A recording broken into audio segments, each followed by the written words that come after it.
Dr. Bruce Epperly is a visiting professor of process studies here at CST this fall. He's been a faculty member, chaplain, and administrator at Georgetown University, Wesley and Lancaster Theological Seminaries.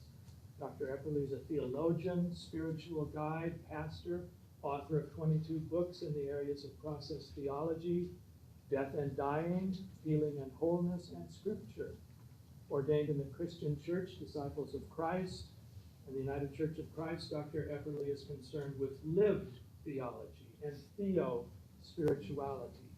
Among his recent publications are Emerging Process, Adventurous Theology for a Missional Church, Starting with Spirit, Nurturing Your Pastoral Leadership, Process Theology, A Guide for the Perplexed, Holy Adventure, Healing Worship, God's Touch, Faith, Wholeness, and the Healing Miracles of Jesus.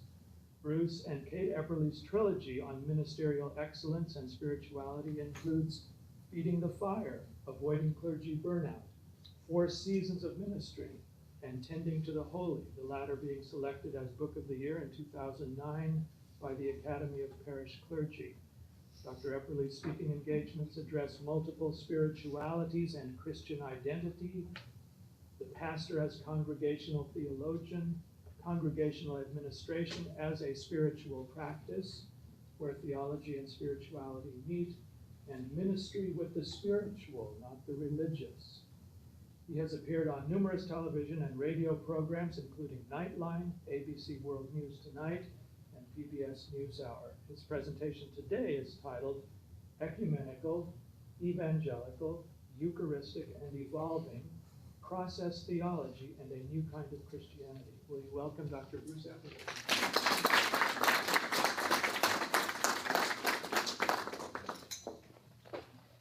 Well, how good it is to be here. And what a surprise it is to see Dick Keaty there, who was my professor probably in 1971 or 2 back in San Jose State. We've both grown younger together. And of course, I'm grateful to John Cobb, who is my theological mentor and still is after 30-some years of being here and beyond, and Phil Clayton for inviting me here for the semester, and the bishop for being here, and perhaps we'll have supper or lunch sometime. That'd be nice. Well, I'm going to read a paper, but I'm going to annotate it along the way, and it's going to be about a short paper that will lead to hopefully some conversation. I aim at accessibility, and I also come at it, the situation with a sense that those of us who are in emerging, moderate, progressive churches need to affirm where we are and then move on beyond it. That the fact that we exist, and in one of my classes this semester, we talked about the question, well, why should progressive Christianity continue? Well, we're going to talk a little bit about that and look at resources for progressives here in the 21st century. Recently, Ross Duhat, in a piece in the New York Times, asked the question, can liberal Christianity be saved? This is a question that we need to take seriously. Certainly, as Duhat and statistics suggest, mainstream and liberal denominations are losing ground numerically and in their impact on society. While the days of fundamentalist political ascendancy have peaked, at least I believe so, fundamentalists, conservative evangelicals, and conservative Catholics engaged in what one might call an unholy alliance with the Tea Party movement have become the controlling shareholders of the Republican Party. The fact that many of these social, political, and religious conservatives see their mission as turning back the clock on human rights, ecological concern, and multiculturalism calls out for a lively and positive alternative vision of God, ethics, and the earth, with a capital E, as John Cobb would remind us, and its future. I believe that our calling as progressives and process Christians is to present just such a vision, despite the obvious challenges we face, and find common cause with open-spirit evangelicals, emerging Christians, spiritual but not religious persons, and our companions in other faith traditions. We progressive Christians, or those of us who call ourselves progressive or emerging, need to be concerned as we look toward the horizon. For many ways, we can feel a certain degree of hopelessness as we look at seminaries and denominational statistics and denominational offices and pastors having to do more with less, living with limits, trying to balance vocational excellence, the demands of the constituents in the larger world, and their own personal well-being. If you know anything about the church today, you'll know that institutional, corporate, and personal stress abounds. And it cries out for vital visions of health and well-being on the personal and communal levels. It cries out for lively, open-ended visions of God and human wholeness. Well, some observers of liberal Christianity and progressive Christianity, such as Diana Butler Bass, present sanguine and very optimistic visions of the future. It is clear that we cannot deny or evade our challenges, or go on complacently with business as usual, congratulating ourselves as a prophetic remnant, small, beautiful, and right, but diminishing and dying nevertheless. We need transformation. We need to embrace the wisdom of the past in light of an adventurous future with all sorts of prospects, possibilities, and uncertainties, and no guarantees either of success or survival. We need to formulate robust, energetic, and theologically grounded progressive theologies to share with the world around us. For progressive Christians and progressives of other faiths, the time called for responsible and reflective activity, prudent risk-taking, humble affirmation, and lively public expressions of the faith we affirm. We must be realistic about our current situation, but we must also be aware of a deeper realism of a world in which we affirm that God is somehow present, working through the events of our lives, providing possibilities and the energy to achieve them. I believe, and of course I'm speaking to the choir in some parts, that creative and fluid visions of process theology, this is the home of North American process theology, a theology in itself in process, incomplete, and leaning forward toward new possibilities of practice and interpretation. I believe that these versions of process theology provide the most inspirational theological hope for the future of progressive and also emerging Christianities. The process relational vision, to use the language of Bernard Loomer, with whom I also studied some 30 years ago here at Claremont, promotes a religion of size, that embraces heart and hands and head in its intensely concrete, creation-affirming, creative, mystical, and as John Cobb says, secularizing approach to the ambiguous, multi-directional, and often polarizing national and global cultures. Progressive Christians and their companions in other faiths, and no tradition at all, need to immerse themselves and immerse ourselves in the messy tintabulations of domestic and political life, sharing our visions and embodying them in acts of mercy, healing, and reconciliation. Well, I'll be framing my image today in light of a handful of well-worn words. Words, interesting enough, a combination of 4 that came about in a conversation I had years ago at Georgetown University with the director of the graduate student intervarsity group on campus, fellow I worked with regularly, an educated conservative. And about the time I left the campus, we were thinking of starting some sort of program that was ecumenical, Eucharistic, and evangelical on campus. I added the evolving later. These are outworn terms, but nevertheless, imbued with new ways of understanding them, may make all the difference in the world.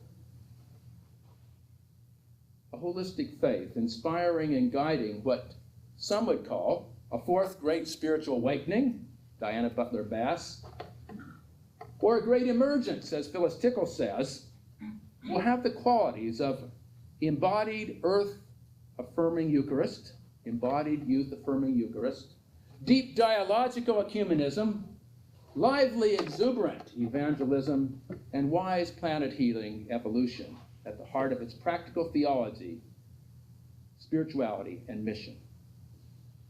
My words today and my hope for progressive revival were inspired in part by the comments from a layperson. This is a layperson who attends a progressive and open-firming congregation in Northern Virginia. She confessed to me one afternoon, "We're good at knowing what we don't believe, but we're lost when it comes to speaking about our beliefs. Even our pastors seem tentative and unable to declare themselves forthrightly about God, prayer, Jesus, and the Spirit. Politics come easily in our pulpit, but we need theology too." I don't know if any of you have ever heard that language or come from churches where that might seem realistic. But I have this person in mind in my conversations. I believe that she's waiting to hear something like a process relational vision that joins Eucharistic, Ecumenical, Evangelical, and evolving understandings of faith, spiritual practice, and social and planetary transformation. As it says in the New Testament, the fields are ripe with possibilities. And we're called to share the good news of process theology and a new kind of Christianity, to claim our role as God's companions in healing the earth. So first we begin with Eucharistic spirituality. The mystical tradition describes two approaches to understanding God: the cataphatic and the apophatic. That is, with images and without images. Eucharistic spirituality, at least as I understand it, is profoundly cataphatic. It affirms that God is present and can be experienced in everyday life. God's grandeur, to quote Gerard Manley Hopkins, is present everywhere for those who pause long enough to notice. There is a democracy of time, place, and person in which any and everything can become a medium of divine revelation. Young people will see visions. Their elders will dream dreams. Marginalized will become wisdom givers, and a little child will lead them.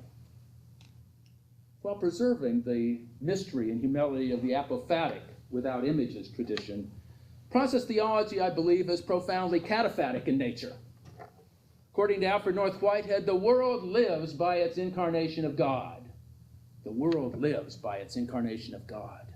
God's wisdom shapes in greater or lesser degree every moment, as well as the broad expanse of cosmic evolution, by providing guidance and energy for each rising occasion. God meets us in the least of these, all of whom reveal the intimate imprint of God. To use the language of Carl Jung, bidden or unbidden, God is here, and here is everywhere. How we respond to God's moment-by-moment calls determines the texture of God's presence in the world and the future of the planet. A Eucharistic theology is grounded in God's presence in the world of the flesh, the human and also the non-human adventures. Global in inspiration, God is also uniquely present in certain times and places, what our Celtic friends would call those thin places. God moves through all things as an intimate and energetic presence, variable in focus and intensity. So we come to the communion table and discover God's presence in the breaking of the bread and the sharing of wine in ways that transform our lives and invite us to become spiritual and prophetic contemporaries of Jesus. Communion is bread and wine, no more, no less than simple grape and grain, but given the interplay of Jewish and Christian Passover expectations, Jesus' sacrificial love for his followers, our openness to God in the meal, and God's own choice to be present in Jesus' blessing of these elements, communion can become a lively vehicle of grace, a sacrament that heals and inspires and energizes us for mission. Eucharistic spirituality is an invitation to experience, as I said earlier, God's presence everywhere. This deeply Eucharistic approach to Christian experience opens us to the holiness of each moment and each creature, but this holiness is not static. It is not static or backward looking, nor is it undifferentiated. It flows like a river and can burst forth in transforming moments when God's call and our response are in sync. And as I learned here at Claremont many a year ago, Eucharistic spirituality reaches beyond humankind. It inspires contemplative practices and the expectations of great things from God and ourselves, but it also sees holiness in the non-human world and this good earth. As Sarah Miles discovers in her book, Take This Bread, Eucharist leads to ethics. Eucharist leads to ethics. Finding Jesus in bread and wine leads to finding Jesus in the soup kitchen, food pantry, and in fireflies, polar bears, the ozone layer, and the delicate ecosystems that undergird our lives. When disciples of Christ's spiritual leader Thomas Campbell proclaimed, "Don't fence the table," his wisdom went far beyond letting people of other denominations share an open communion. For an open communion table welcomes us and awakens us to an open earth. An ethics of ensuring that bread and grape are available to all, and the good earth be nurtured as a source of seed time and harvest. In speaking of sometimes our complacency in worship, Annie Dillard once made the comment that people should come to church to worship with crash helmets on and lash themselves down to the pews. I mean, after all, every time in worship we invoke all sorts of words, don't we? That if we actually believed them, who knows what would happen? I recently asked a class of mine, not at Claremont, but at another school, what would you do on Pentecost if the Holy Spirit actually came in? Would you jump under the table? Would you run for cover? Well, we invoke that every time we worship, don't we? We invoke more than we can imagine. And if anything, sometimes my progressive friends, and I'm one of them, expect too little from worship. Expect too little transformation. Eucharistic spirituality challenges us to embrace an everyday mysticism in which we expect great things in worship. Open to being stirred by a hymn or sermon, by a trans-rational moment of healing, maybe even a mystical ecstasy, a moment like Isaiah in the temple, and open to taking time for prayerfulness that joins faith and medicine and also contemplation and action without guaranteeing an outcome. An intellectually based, solid theistic naturalism can include and inspire quantum leaps of energy that change cells as well as souls, worship that embraces emotion as well as intellect, meditation that opens us to deeper inspiration, and social action that is energizing without being polarizing. Energetic Eucharistic spirituality ultimately connects us with the power that heals cells and spirits and persons and the planet. And here for you, I need to define one term. I always tell my students, if you use a term that folks might not be familiar with, you usually should not define it. I use the term naturalistic theism, a term probably I learned here.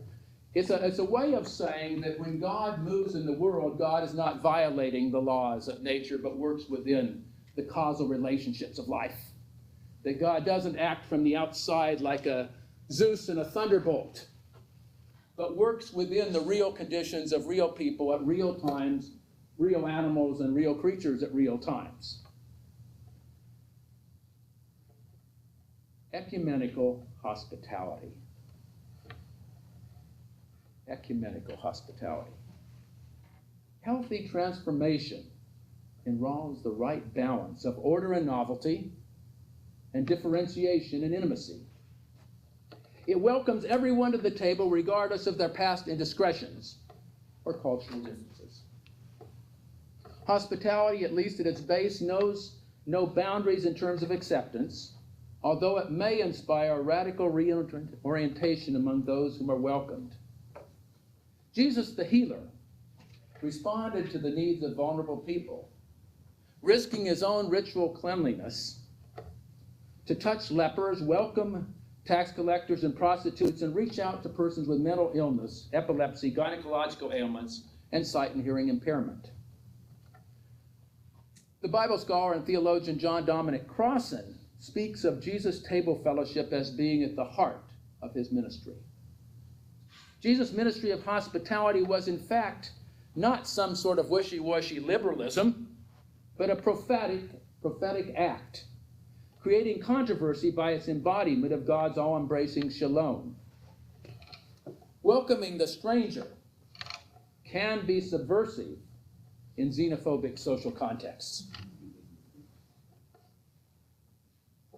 Deep and evolving ecumenism is at the heart of process relational vision of reality. The ever-present and ever-active God inspires and guides all creation. God's artistry parents forth diversity in religious experience, culture, ethnicity, and biology. We can observe God's touch in the relative, finite, and contextual revelations that gave birth to the various Christian families, including the growing Pentecostal movements in the non-Western world and non-Northern world, the world's religions, and the emergence of new spiritual movements. What I'm saying there basically is we don't necessarily see diversity as a fall from grace. In fact, the diversity of God is obvious for anyone who looks out the window here. As Alice Walker would say, God rejoices in the color purple, not just gray and white and yellow, although those are fine colors too. That diversity is built into the nature of reality, not a fall from grace. Deep ecumenism embraces this diversity and pluralism, learns from otherness, and grows spiritually by joining ancient wisdom with new insights. It also invites partnership in mending the world. Here at Claremont, nearly 35 years ago, I not only studied with John Cobb, who is still my teacher, I studied with Bernard Loomer in a little seminar that a number of other future process theologians were in. In our advanced seminar in process studies, I gained great wisdom hearing Loomer speak of size or stature as a significant spiritual virtue. I recall Loomer saying that if a doctrine or an idea doesn't have size, that is, spaciousness of heart or intellect, it's barely worth studying, even if it seems orthodox. If it doesn't have size, it never interested him. The scriptures say that Jesus grew in wisdom and stature, and so should we. Stature is the dynamic embrace of otherness in a creative synthesis with our own emerging personal and religious center. Healthy faith looks for something of God everywhere and in everyone, as the Quakers assert, and grows through its dialogue with the varieties of religious and cultural experience. Process theology invites us to grow in insight and energy by becoming persons of stature ourselves, persons of breadth of experience. And in this regard, I have to challenge some of my liberal and progressive friends, because quite often we can be awful small. Quite often we're sure of it being exactly right. And quite often we may very well demonize our opposition as having nothing to offer at the table.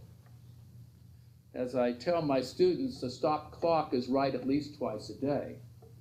And so too are the positions that we oppose. Process theology invites us to grow in insight and energy by becoming persons of stature and breadth of experience. While narrow, unbending, rock-solid images of faith assert the importance of unchanging principles, movements that don't change eventually die or destroy others deemed unorthodox or beyond our tribe. Movements that don't change eventually die, and sometimes they're most violent in the dying process, or destroy others deemed unorthodox or beyond our tribe. We would do well to learn from young children whose experience grows exponentially by encountering otherness.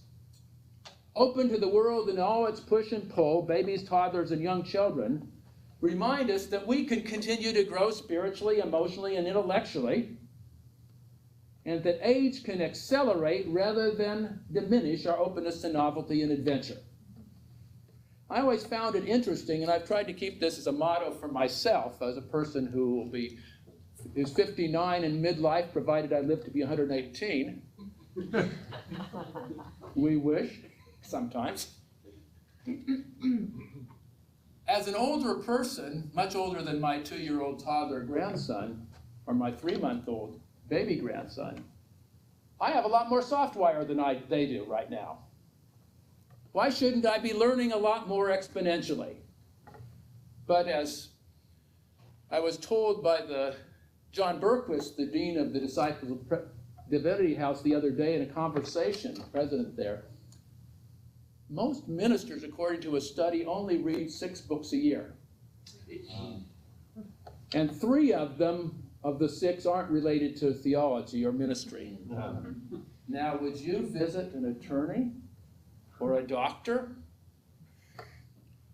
Well, I wouldn't visit that minister necessarily.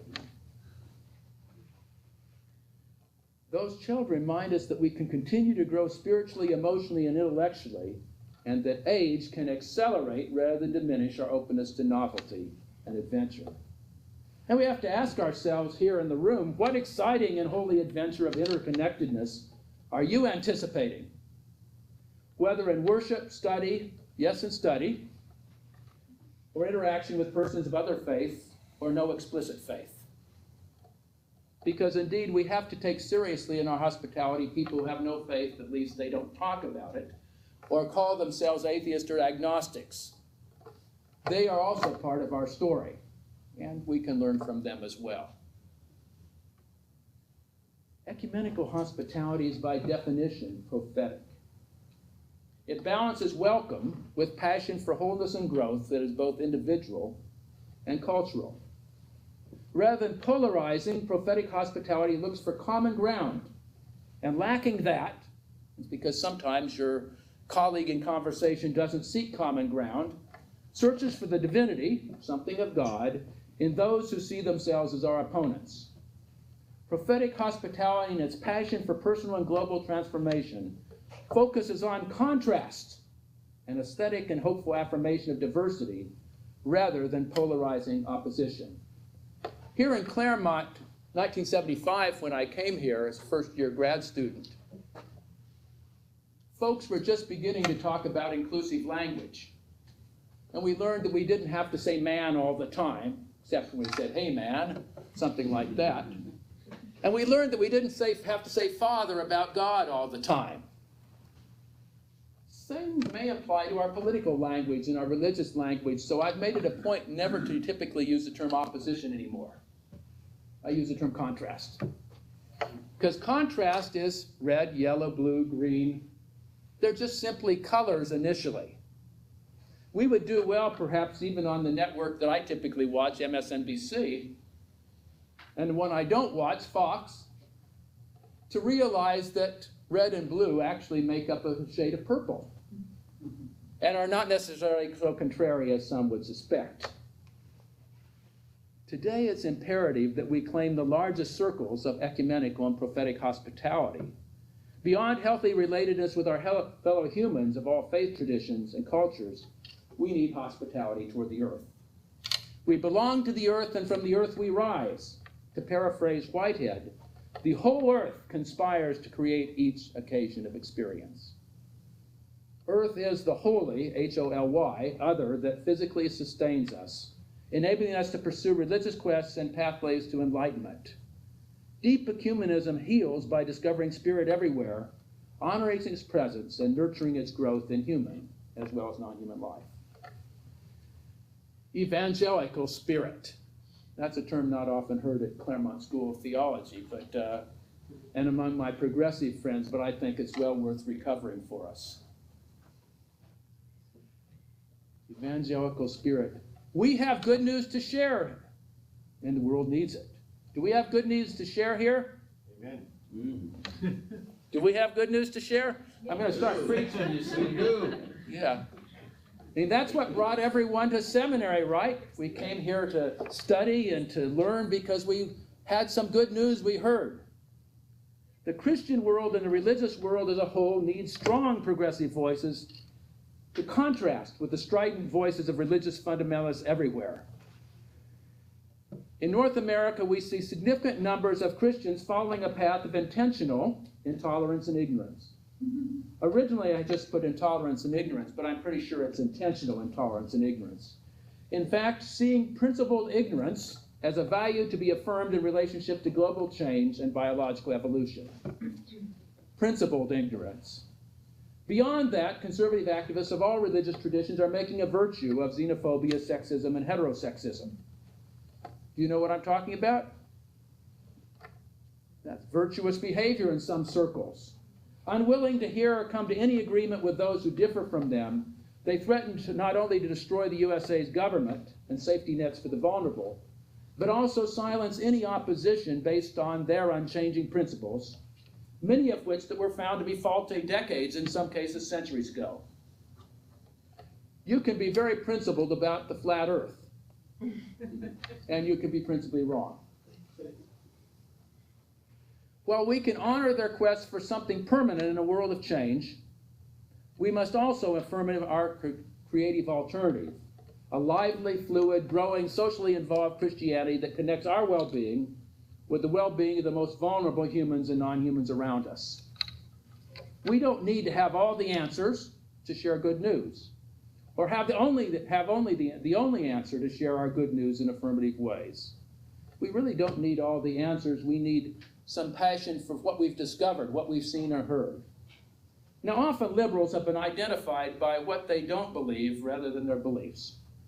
We don't want to share our faith publicly because we are embarrassed by street corner evangelists, door knockers, and hard sell turn or burn Christians. But we do have an alternative. Humbly sharing affirmations of faith reflecting what we've seen and heard of God's saving presence in tandem with our willingness to listen and grow in the process. The very survival of the earth depends on our sharing certain progressive affirmations. And I'm going to list these, and as I recall, John, this paper will be available from the Center of Process Studies, right? So if you're interested in this, you can write to the Center for Process Studies. These are some affirmations, and there are always more where these came from. But I think faith lives by what it affirms, not by what it denies. God loves the earth and humankind in all its diversity. Jesus of Nazareth reveals and inspires us to become Christ-like ourselves, following God's movement in Jesus' life and walking steadfastly on his world-affirming, spiritual transforming, and planet-healing pathway. The future is open, and we have a role in shaping the future for good or ill. We can choose, because the future is open, to be God's companions in healing the world. Diversity is an opportunity for growth and adventure. God is at work in every quest for truth and healing, even when the name Jesus isn't mentioned. God needs our creativity to save the world. We are God's beloved children, and so is everybody else. God never gives up on anyone, but lures us forward with visions of what he may become. God's love continues beyond the grave. Death is not an impediment to divine love or influence. That's good news we can shout from the housetops, I think. That's good. Let me say that again with some definitiveness. I've said too many words already, but that's good news we can shout from the housetops. That would be a good evangel for churches, wouldn't it? It wouldn't be overly immodest. It would reflect progressive values, and it would be open to diverse opinions. And it would have some theological gravitas. What I've learned from many of my progressive friends in churches is that they don't feel they've gotten enough good theology for dinner.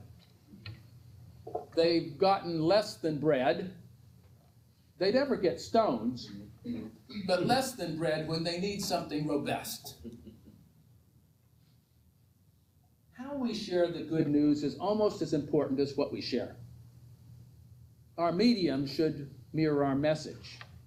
Our theology should shape our communication style, not to mention our administrative teaching and worship style. I'll put a footnote there.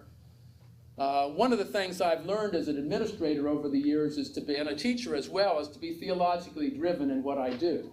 I'm not using it in the spirit of the purpose-driven life, by the way, but I'm using it in the sense of saying, oftentimes in church, the minute we start talking about budget, we become practical atheists. The minute we begin to do issues of personnel, we forget our theology. And we really have to let our theology really be the primary mover of whatever we do. Is it in sync? If you have an interdependent, possibility-oriented presence of God and all-affirming theology, that will shape how you go about doing your business. The conduct of a person's life, as Whitehead once said, should be governed, he said is governed, but at least I think should be governed by what we hold to most dearly, those ideas that are nearest and dearest to us. If we affirm that God loves everyone as the ongoing inspiration and energy of diversity and creativity, then our good news sharing must be respectful and dialogical, a call and response in which both partners grow in the conversation. One can share good news without doing it in an overbearing way. One can share what's exciting to you and what's changed your life without being overbearing. I was reminded as I was pondering this of, again, in a conversation with Bernard Loomer in his writings, in which he talked about two kinds of power, relational and unilateral. In contrast to a unilateral God who inspires authoritarian approaches to theology, leadership, and faith sharing, a relational God inspires relational power and relational authority. God doesn't destroy God's opposition, but seeks to lure us back by visions of growth, community, and possibility. Instead of choosing just one path to salvation, God welcomes otherness and even uses our imperfection as a pathway to God's own adventures. Our evangel is bigger than the scope of progressive Christianity. It's a circle that joins and inspires people of all faiths and no explicit faith at all in the quest to heal the earth individually and communally. We encounter others to love and heal and bless, not to convert them to our faith. It's my belief that the future depends on earth-loving spiritual practices that join us with the non-human world, emphasizing our common origins, experience, and destiny as companions on planet Earth. We progressives have a vision that can inspire seekers, agnostics, and spiritual but not religious persons to become our companions on a holy adventure. Finally, evolving vision. Evolving vision. A number of years ago, when my son Matt was undergoing treatments for a rare form of cancer, we had a conversation about spirituality, in which he described himself as loosely Christian. I found the words loosely Christian quite intriguing. And of course, it became a mission of mine to ponder what those words really meant. But as I pondered what my son was saying, and I pondered the virtue of such an odd comment, I'm loosely Christian, it occurred to me that a fluid and lively faith is more alive than a rock-solid, unchanging faith. Unbending and absolutely certain in its relationship with otherness, whether cultural, religious, sexual, political, or ethnic. The danger of rock-solid faith is obvious, whether centered on economic and budget principles or scriptures, rituals, and the fate of the earth. A loosely Christian faith is evolving, growing, and constantly emerging in new, creative, and sometimes challenging ways. A loosely Christian faith can be identified with the insights of emerging, progressive, and converging Christianities. It recognizes that there is no one Christian faith, and that doctrines and ethical issues must constantly evolve just as God's movements in history are evolving according to context and change. Non-competitive in nature, a fluid and evolving faith mirrors the God it trusts, a non-competitive God operating relationally and intimately in the ongoing history of the universe. Fluid, evolving faith is by definition both global and local. It affirms the transformational vision, and here are a few more affirmations, of a loving relational God, a divine human and non-human dynamism of call and response, a lively interplay of order and novelty, tradition and innovation, limitation and possibility, and causation and creativity, and divine human companionship in healing the earth. Not attached to its own doctrines in a possessive or clinging way, a fluid, lively Christianity welcomes the wisdom of Christian diversity, other faith traditions, agnostics and atheists, and grows in a relationship to scientific, medical, and cultural challenges whether they emerge from the east or the west, or the north or the south. Seeking to go beyond polarization, a fluid, evolving faith recognizes its own limitations. By definition, evolving or emerging spirituality implies that our knowledge, love, and inspiration is finite, imperfect, and subject to change. And it looks for glimmers of truth and wisdom in movements whose positions challenge the fluidity and openness of our own faith. We can learn the importance of abiding truths, even if we hold them loosely, from fundamentalists.